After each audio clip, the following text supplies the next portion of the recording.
On this episode of the Turnbuckle, Tony Khan says he worked hard to get the Briscoe lethal match for Dynamite. We get an update on what's holding up the AEW Fight Forever video game, and a TV exec discusses the complicated nature of a WWE sale. Folks, we're in your favorite wrestling movie to some wrestling news because it's time for the Turnbuckle. What else would it be?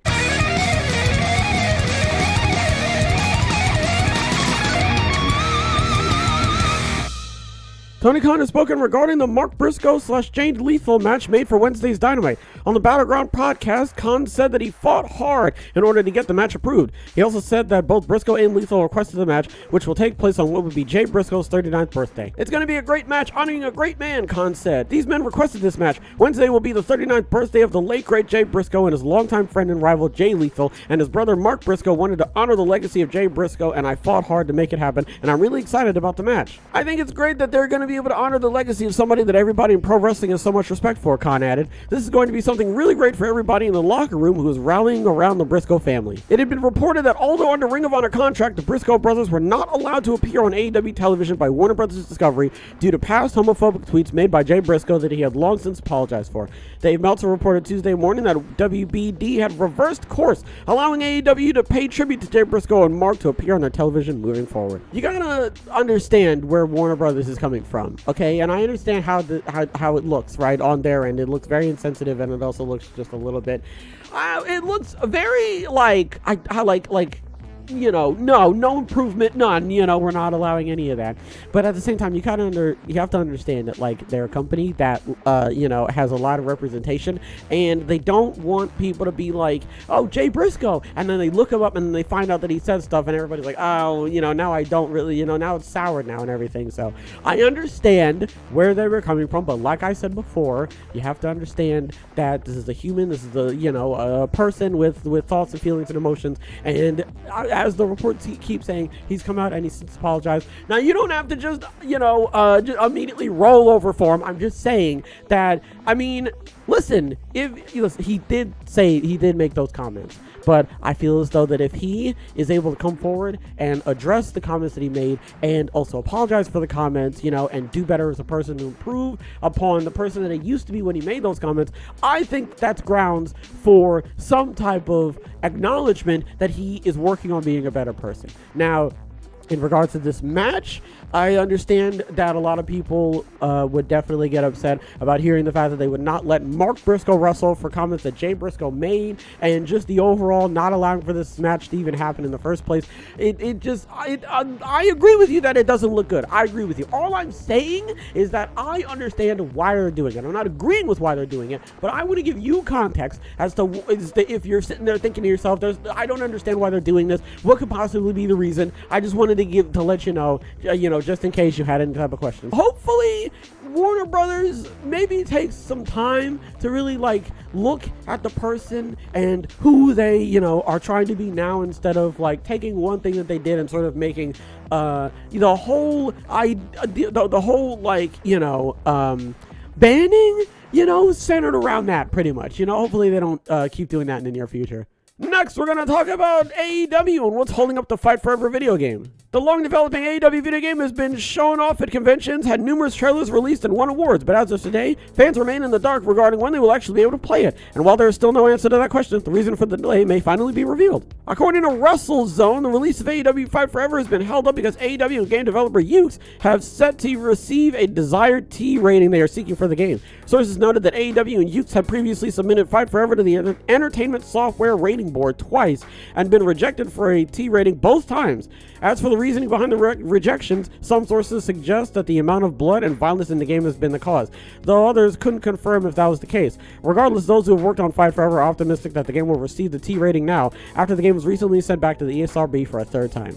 If nothing else, this can at least serve as some form of light at the end of the tunnel for gamers looking to play AEW Fight Forever, which saw AEW Kenny Star Omega heavily involved in the production of the game. AEW Tony Khan is also optimistic about Fight Forever and has previously stated that the game would be released in 2023, though he did not give a firm release date. This makes me worry a little bit. You always hear this. You always hear it. It's not even with wrestling games. It's all of the games, okay? They're like, oh, this is a really fun game. I can't wait for it to come out. And then, like, oh, the game's been delayed, or they switched out about, this company and how this company's working on it. Just little things where you're like, oh, okay, that's weird. And then it comes out and you're like, oh God, this is the reason why, So, all right, they can't get an M rating. That makes a lot of sense. This is a wrestling game. We're not trying to kill people here, okay? This is a wrestling empire. I understand. This makes me think that there were a lot of spots and weapons and animations with the weapons that the ESRB was like, no. Here's hoping that the game is going to be fantastic. I'm sure the game's going to be fine, but hearing about this, it just makes me worried. That's all. It just makes me a little bit weary about how the game quality and how it's going to what's the word? How it's going to match up to what it potentially could have been, because I can't wait to hear about some of the stuff that was taken out. Finally, we're going to be talking about a TV exec and how he discusses the complicated nature of a WWE sale. It's been over 2 weeks since Vince McMahon officially reinstated himself to WWE's board and later became executive chairman once again. The 77-year-old, who retired amid sexual misconduct allegations last summer, really is returning to explore strategic alternatives to maximize shareholder value, primarily involving the potential sale of WWE. While there's reportedly a handful of interested parties, television network executive Bob Beadle, who previously owned Classic Sports Network and College Sports Television, has detailed the complex process that could be in progress behind the scenes. When you've got a $5 to $10 billion transaction, you have multiple people working on it, Beadle said on the Strictly Business with Eric Bischoff podcast. There's a bit of dance that goes on, especially in a complicated situation like this, between the deal that Vince might want to do and the deal that the shareholders want to do, because he's got this supermajority vote that gives him more control. And to avoid shareholder lawsuits, my guess is that there will be a firm that brings in the buyer, and there will be an independent analysis of the value of the bid. JP Morgan, a global leader in financial services, had reportedly been brought in by WWE to help advise on a potential sale, with the Stanford-based organization hoping to have the deal completed by the middle of the year. Several sources recently disputed claims that WWE had been sold to Saudi Arabia's public investment fund, but it said that the PIF is one of the potential bidders. I wanted to talk about this mainly because I've gone on record to be like, I don't know anything about, the sale that's going on, so I feel as though that this is obviously good for people like me, okay, because I doubt I'm the only one out there. Leave me alone, okay? Stop bullying me. If he wants a company and the rest of the shareholders don't, does he automatically win, or does he have to have a certain amount? I assume, because they said he owns I know he owns 80% of the share, right? So does that mean that he only needs a couple people to agree with him, as opposed to the shareholders needing double digit amounts to agree, So I don't necessarily know how that works. I assume the reason why it's taking so long is because a bunch of different companies are coming in and they're like, oh, we want this much, and then Vince McMahon goes, no, I want this much, and then JP Morgan's like, yes, okay, well, what they're asking for is fair. So I'm sure there's a lot of back and forth and going around and everything like that. I was gonna ask a bunch of other questions oh, what would happen if they tied? And what would happen? And then I'm like, well, obviously that's why it's taking so long. I'm sure that is one of the main reasons why we haven't heard anything about a sale yet, because someone will come in and they go, ha-cha-cha, and then Vince will be like, I don't know, and the shareholders will be like, yes, absolutely, and Vince will be like, nah, and I'm assuming there's enough shareholders on the other side to be like, yeah, you're dumb, and then they leave, and then the shareholders like, no, I'm sure that is 100% what happens, and I will not be told wrong. Thank you very much. So, yeah, man, other than that, we're just gonna have to wait and see how this goes, because after hearing, that tidbit of information, it kind of gives a little bit of insight on how this works, and I'm glad I know a lot more about it, because, I'll look like less of a dunce cap up here, which, is hard to not do already. What are we talking about? Tony Khan says he worked hard to get the Briscoe lethal match for AEW. Again, you have to understand where they're coming from. I know they shouldn't really be doing that. It's very insensitive and a bit disrespectful to be like, no, your brother's not allowed to do it. Come on, man, relax. I understand why they're doing it, but I'm glad that they, turned everything around and were like, you know what, I take it back. The match is definitely going to be happening. Yeah, man, I'm worried about the video game, AEW Fight Forever. I'm worried about the quality because they're going to be taking a bunch of stuff out, which makes sense. So they obviously want this game to appeal to a broad audience. That's why they're going for T and not M, because they could obviously just go for M and be like, yeah, whatever, who cares, rip a guy's arm off.